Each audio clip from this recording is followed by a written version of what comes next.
It's a lovely sunny day, but my dining room is dark since it has no window or overhead lighting. I'll show you how to use rechargeable LED light bulbs and any light fixture to add lighting to a space without hardwiring. I'm using 3 beautiful pendant lights I bought off Amazon. The method I'm showing you works with pretty much any light fixture, including wall sconces, but I chose this particular pendant light because I really love the ceramic shade, the fabric covered cord, and the brass. This fixture is brand new from Amazon, so it comes with a mounting bracket, but if you thrifted your light, I did link a universal bracket in the description so you can still use this technique. I want to leave myself the option of hardwiring these someday in the future, so I don't want to lose any parts. I unscrewed the grounding screw a bit so it'll be flush against the ceiling, and I'm securing it with duct tape. Since my lights are pendant lights, next thing I have to do is contend with the cord. I want all 3 of my light fixtures hanging at the same height, so I marked one with painter's tape and marked the other 2 at the same length.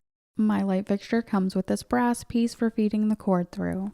It's really easy to install through this hole. This will fill some of the gap and keep the cord from rubbing against the sharp inside hole. This plastic screw will tighten against the cord to hold it securely once it's fed through. I'm feeding the cord from the underside so the light fixture hangs below this. Now I've reached my painter's tape, so I'm concealing it just inside so all 3 of my light fixtures will hang at the same length. With the cord in the correct position, I'm locking it in place using the plastic screw. I started it by hand and then finished with a Phillips head screwdriver. I don't want to cut any of this wire away since I'll be hardwiring these in the future and don't know what length they'll be, so I'm hiding it inside of the housing. There is a ton of extra cord here, so I'm wrapping it pretty tightly so it'll fit inside. I'm being very resourceful by using the twist tie it came with to help secure it inside and keep it tidy. Off camera, I end up adding a little piece of duct tape to help hold this in place. Make sure there's enough space on either side for your bracket to sit above it so you can screw it to your ceiling eventually. So I could safely hardwire this someday, I'm keeping all of the electrical components necessary for installation as well as the instructions in a safe place. My fixture comes with this brass ring that holds a brass cap that holds the ceramic lampshade. You attach the lampshade by first loosening these screws and then tightening them around this lip at the top, but for right now I'm leaving this unattached so I don't accidentally drop this entire light fixture and break my shade while I'm installing it. I'll set this safely aside to avoid any catastrophes while we start to install this on the ceiling. It's a hell of a lot easier to work on a desk rather than the ceiling, so I'm creating a simple template to avoid having to work up high. I'm using cereal box to create my template and it's not quite long enough, so I'm cutting the box up the center to make it longer. These 2 strips of cereal box are about the same width, so I'm cutting off this end flap so I can eventually tape them together once my template's complete. I cut off all the flaps so it looks less chaotic. If I position the bracket like this, you'll see the screw on the front, so instead I'm turning it so the edges are parallel with the sides of the cereal box. Be mindful of your own mounting screws while creating your template so your light fixtures look as aesthetic as possible. You'll understand why in just a moment or 2, but for now I'm tracing the center circle and one of the end holes. To keep my brackets in the same line, I'm making a long line using a straight edge.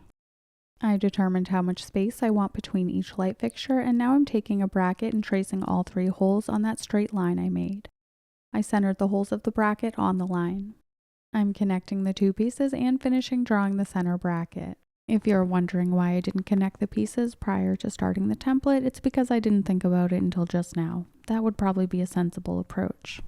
To ensure the right and left light fixture are the same distance from the center, I measured the distance between the first 2 brackets and made a mark. Then I traced my 3rd and final bracket on this line. Now my template is complete and it's a lot easier to do this on cereal box than on your ceiling. I finished up my template by using the center bracket to line these up and added some tape to secure it. Pretend this is my ceiling and I'm looking for a stud using my stud finder. If I find a stud, I can screw directly into that, but I don't have any studs in place, so I'm using wall anchors to attach my light fixtures. My light fixture came with these plastic anchors and some screws.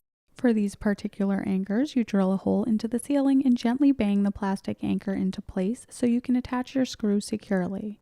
Anchor installation varies depending on the anchor and the substrate. I figured out the desired placement of my light fixtures and taped my template to the ceiling. Using a drill bit that's slightly smaller than my anchors, I drilled a hole for each end of my brackets. These anchors are only plastic and I don't want to damage them, so I start by pushing them into the hole with my hand and lightly tap them in using a rubber mallet or a small hammer. The time has come to attach the brackets and I don't want to damage the anchors, so I'm using a hand screwdriver instead of a drill. The brackets are mounted on the ceiling, so now I can attach the light fixture using the little screws provided. I used a hand screwdriver to attach one on either side. The fabric covered cords are a bit wonky at this stage, but the ceramic shades are nice and heavy and straighten them out. For my light bulbs, I have these rechargeable bulbs from Amazon that magnetically attach to the base for easy charging. The magnetic lights can screw into these plastic caps that you can use in any standard light fixture. These particular bulbs have 15 different colors and are dimmable. There's a button on the side of each light, which I'm pressing right now, but you can also control all 3 of them at the same time using the remote control. These are some pretty funky color options considering I'll be using this in a dining room, but you never know, maybe I can change it up for each of the holidays. I'm Queen City Minis and I normally make dollhouse miniatures using everyday items and simple tools, but today I made this video for you because I was having a very hard time figuring out how to do this and I hope you found it helpful.